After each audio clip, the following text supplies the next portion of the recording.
प्रिय संस्कृत मित्राणी नमः संस्कृताय आर के संस्कृत स्टडी में आप सभी भाई बहनों का हार्दिक स्वागत अभिनंदन करते हुए आज हम महाकवि भवभूति द्वारा विरचित उत्तर रामचरितम नाटक के तृतीय अंक में श्लोक नंबर 17 का वाचन करते हैं। इससे पहले हम लोगों ने वाचन किया श्लोक नंबर 16। अगर आप इस चैनल पर नए हैं तो चैनल को सब्सक्राइब कीजिएगा, वीडियो अच्छी लगे तो वीडियो को भी लाइक कीजिएगा और अधिक से अधिक शेयर कीजिएगा, सब्सक्राइब कीजिएगा। अगर हमारा सपोर्ट करना चाहते हैं तो अधिक से अधिक चैनल को सब्सक्राइब करें।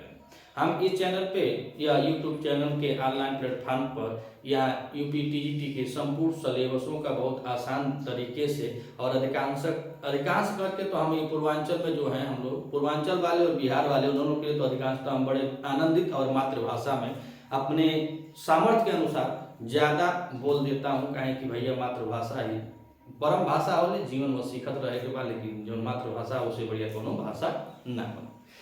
तो हम लोगों ने देखा कि इसके पहले यह किसलुआ का आया था कि लीलोत खात मेड़ाल, तो वह बता रही है वासंती जी राम से कहती हैं कि देखिए यह आपका पुत्र है। चूंकि यह पंचवटी का वर्णन है, पंचवटी में 12 वर्ष बाद भगवान मर्यादा पुरुषोत्तम श्री रामचंद्र जी आए हुए हैं अपनी पत्नी को त्याग के। तो परित्यक्ता पत्नी भी है, राम भी है, और एक तरफ सीता की सहेली तमसा भी है और राम की सहेली कहा जाए चाहे मित्र यहाँ पे वासंती है। तो एक तरफ राम और वासंती को भभूति जी रखे हुए हैं, एक तरफ सीता और तमसा को रखे हुए हैं। तो जो सीता है वह गोदामर्था जो गंगा जी हैं भागीरथी हैं, उनके आशीर्वाद से इसमें किसी को दिखाई नहीं दे रही है, छाया रूप में है, इसीलिए इस अंक का नाम भी छाया अंक है।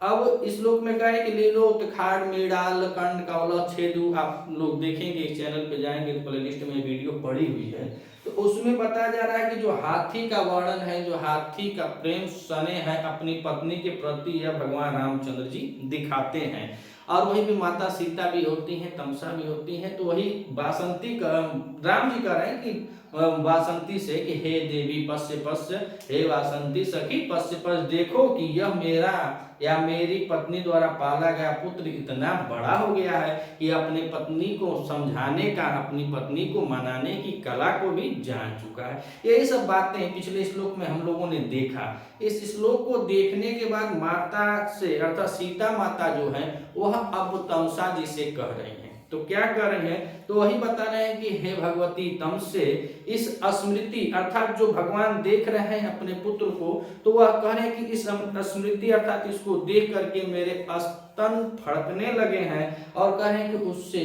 दूध भी आने लगा है। मातृत्व भाव को छलकते हुए देख कवि की बहुत अच्छी लेखनी है कि वह पुत्र पालक पुत्र था और ये प्रत्यक्ता नारी होती है उस समय सीता जी। अब सोचिए कि कह रहे हैं कि उस पालक पुत्र को देखकर मेरे स्तन फड़कने लगे हैं और उससे दूध बहने लगा है।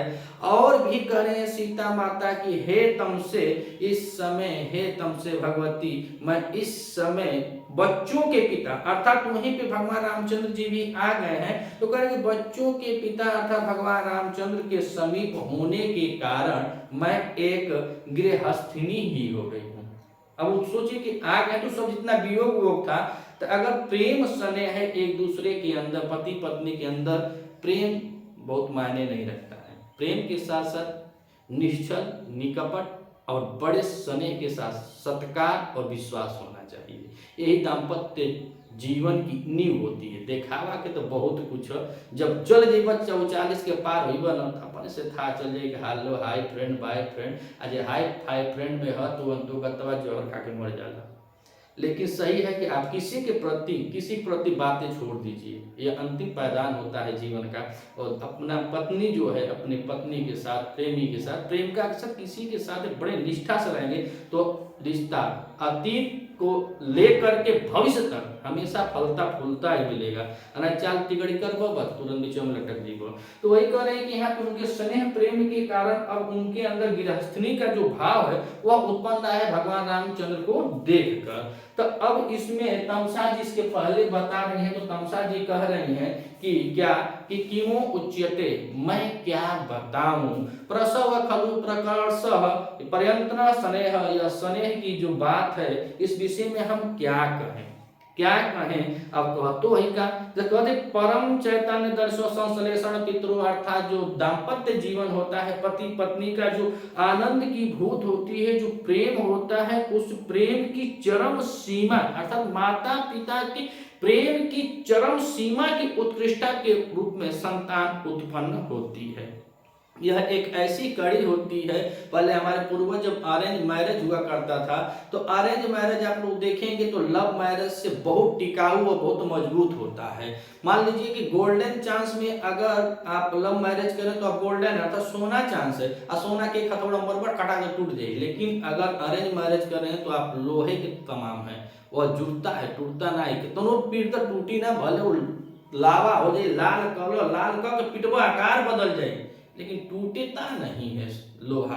तो उसको कूट कूट कर भरा जाता था। और अरेंज मैरिज में प्यार न होते हुए भी बड़े स्नेह के साथ एक दूसरे से जुड़ते जुड़ते साल 2 साल का दिन निकलता है, उसी के बीच में एक संतान होती है जो उस जीवन एक पति पत्नी रूपी नर और मादा को जोड़ करके वही कड़ी आगे ले जाने के लिए विवश मजबूर और शायद सौगात भी कर सकते हैं, वही नींव डालती है। तो यही बात को इस श्लोक में अब तमसा का यह कथन है, अनुष्टुप छंद है, और अनुष्टुप छंद में तमसा जी से कहलवा रहे हैं कवि भभूति जी। तो आइए देखते हैं क्या कहवा रहे हैं। तो कह रहे हैं कि अंतःकरण त्वस्य दंपत्यो स्नेह संश्रया आनंद ग्रंथि एको अयम मम्पत्यमिति पठ्यते। तो अनुष्टुप छंद है और यह तमसा का कथन है, और तमसा करें और इसका वक्ता तमसा है तो श्रोता सीता जी हैं। तो कह रहे हैं कि दंपत्यो, और दंपत्य माने हमने बताते हैं कि पति पत्नी होता है, तो दाम्पत्य माने जो पति पत्नी होते हैं, तो पति पत्नियों के अंतःकरण अर्थात हृदय रूपी जो पति पत्नी होते हैं, तो दाम्पत्यों के कह रहे हैं कि अंतःकरण अर्थात हृदय रूपी, और क्या कर रहे हैं स्नेह संश्रय जो प्रेम का तत्व होता है दाम्पत्य या दाम्पत्य जीवन में या पति पत्नी के अंतःकरण अर्थात हृदय रूपी, हृदय का जो प्रेम स्नेह होता है, तो हृदय रूपी तत्व के स्नेह माने प्रेम और संश्रयात माने कह रहे हैं कि जो प्रेम का आश्रय होता है या होने के कारण, जो प्रेम का आश्रय होता है या होने के कारण, तो यहाँ पर संश्रय को हम देखेंगे तो इसमें सम उपसर्ग पूर्वक श्रीय धातु में इसमें अच प्रत्यय किया गया है, तो शब्द बना है संश्रयात।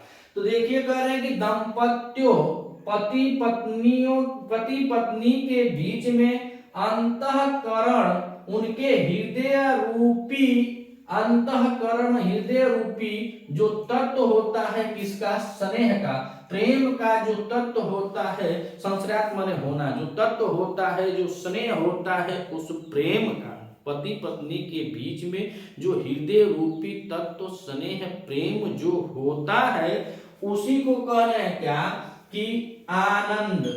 आनंद और आनंद माने बाबू, आनंद बाबू का कहते हैं बड़ भैया बाबू, आनंद शब्द यहाँ है, लेकिन आनंद किसको कह रहे हैं तो भभूति जी लगा रहे हैं संतान, संतान को।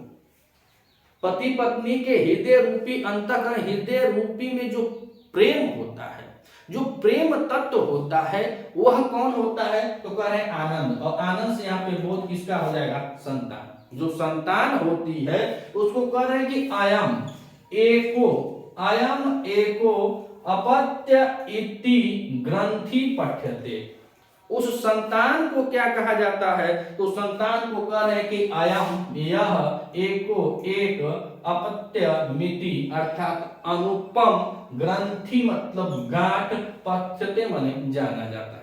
वह एक गांठ होती है जो दाम्पत्य जीवन को बांधे होता है। मेहरारू मैं घुसिया के चल जाई, सास ससुर देवर मरद सबसे झगड़ा कर ले, लेकिन कुदुर जाए तो अपने लड़का बिना ना रह पाई, वही तो तड़पे ले जैसे अपने बछड़ा के छोड़ के गाय कहीं जा ना पावेले, वही तरह को बेटा के बेटी के छोड़ के महतारी ना जाले, भले ससुरे में कुल लात मुक्का कुल सहले लेकिन अपने बच्चों को छोड़कर नहीं जाती है। और पिता कितना भी खराब हो, पिता कितना भी खराब हो, लेकिन संतान का एक प्रेम इस चट्टान जैसे पिता को भी राई बना देता है, अर्थात वह रोने लगता है नित्य प्रतिदिन। जो 9 महीने गर्भ में रखती है वह माता होती है, लेकिन जो 9 महीने अपने दिमाग में रखता है वह पिता होता है। माता का दुख बयां किया जा सकता है, माता रो सकती है, माता अपने स्नेह को भी बयां कर सकती है, पिता अपने स्नेह को बयां नहीं कर सकता है, अपने स्नेह को नहीं बता सकता है। तो माता को गले सब लगाते हैं, लेकिन बड़ी सहानुभूति है जो अपने पिता को गले लगाए वही है। माता पिता ही ईश्वर के रूप है।